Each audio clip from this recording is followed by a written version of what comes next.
The department authorized a magazine first in 1947. And yeah, so it's been 60 plus years that it's been around. And since then it's been discontinued, then reinstated, different formats. You know, it was like a newsletter when it first started, and then it was reduced to like a 6 by 9 inches and a tabloid newspaper, and now finally the format that it's in now. And in 1959 it went through a name change. It was originally Wildlife News, and now it's Wildlife Views. The award-winning magazine is published bi-monthly by the Arizona Game and Fish Department and contains articles and photographs aimed at a large cross-section of Arizona outdoor enthusiasts.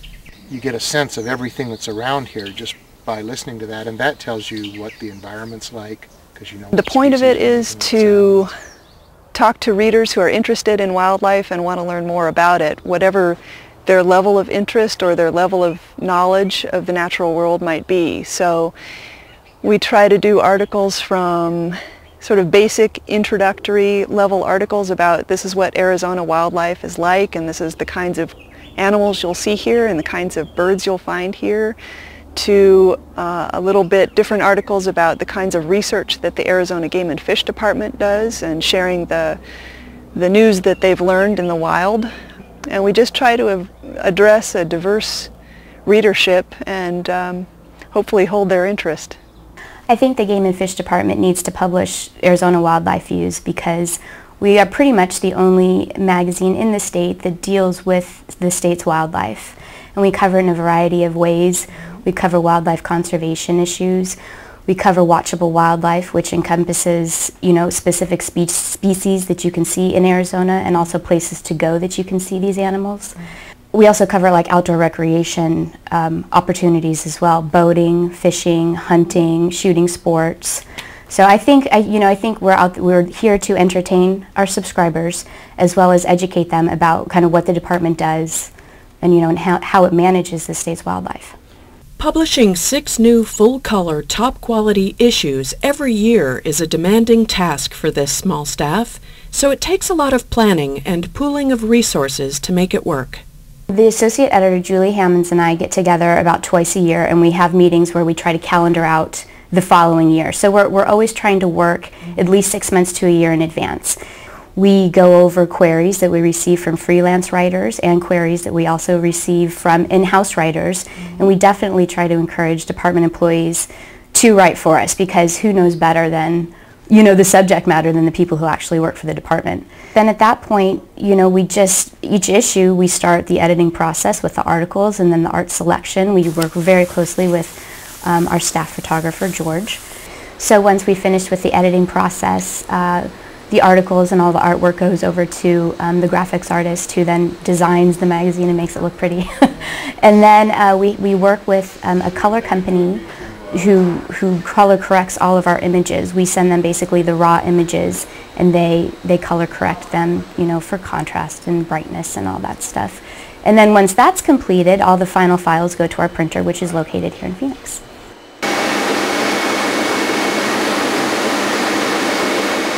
That's a pretty neat process. So at that point, I pretty much leave it in their hands because I have some skill, but not quite that much skill. But what we're doing when we go down there is we just want to make sure that the color looks good. That's definitely not a time for us to be checking for typos and stuff like that. So we're watching them. They'll pull sheets off the press, and then they'll look and check the color to make sure like all the color bars match and everything. And that's a time when we can look at it as well and just say, I think we need a little bit more detail here. But once you make those moves on certain photos, it really does affect like 8 other pages. So you have to be, you can't expect them to totally radically change one image because that totally radically changes, a bunch of other images. So we just go down there to, just to make sure that it's running smoothly, that they're not missing anything from us, and that, that the color looks good. Once the printing is complete, the finished magazine is ready to be sent out to its many readers, but not before the publication staff gets a chance to see it first. From the first day they start working full-time on a particular issue until the day it reaches a subscriber, about 4 months have passed. And it took, I would say, 6 or 8 months to produce this one story on Cave Creek Canyon. Yeah. And to actually see it in print is quite a thrill. Yes.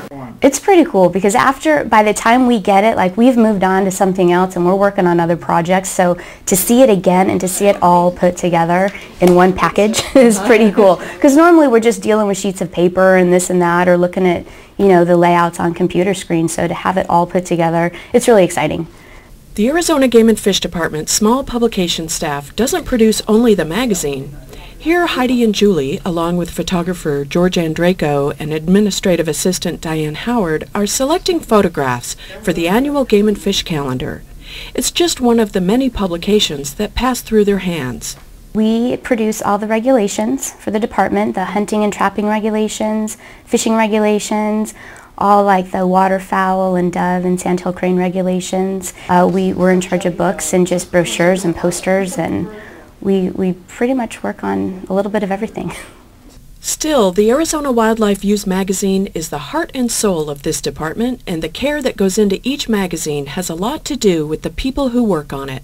I grew up with a dad who really liked to get out camping and hiking, and he shared that interest with me. So I've always been the nature girl. And I've also always been a reader and a writer, and working for Arizona Wildlife Views magazine, I get to combine those interests because I can pursue my love for the natural world and write about it. It's really the best job I could ever imagine having. I find that I'm still constantly learning new things. When people submit articles or when we're working on developing a new issue, it's just I'm reading the articles and I'm still learning things, and so I find that to be the most rewarding. The magazine earned several awards this year for photography, design, and writing. Staff photographer George Andraco's photo of a regal horned lizard was selected as one of the top 5 photos published in a magazine in the Western States in 2007. And associate editor Julie Hammonds wrote 2 feature stories in 2007 that earned first-place prizes, one about women's participation in shooting sports, the other about Ramsey Canyon Preserve in southern Arizona. To me, there's being out in the natural world, and then there's writing about it. And you can't do both at the same time. You have to go out and experience the natural world fully and enjoy it as a human being first. And then you bring those reflections and experiences and feelings back to your writing desk and sit down and try and put into words what really ultimately can't be put into words. But it's really a good challenge to try and capture the feelings that you had or the things that you saw and share them with somebody who doesn't have those feelings and isn't seeing what you saw. And the times when you can get that vision across and somebody will come up to you and say, "Hey, I read your story, I really liked it, it made me want to go there," that's when I know I've done good writing.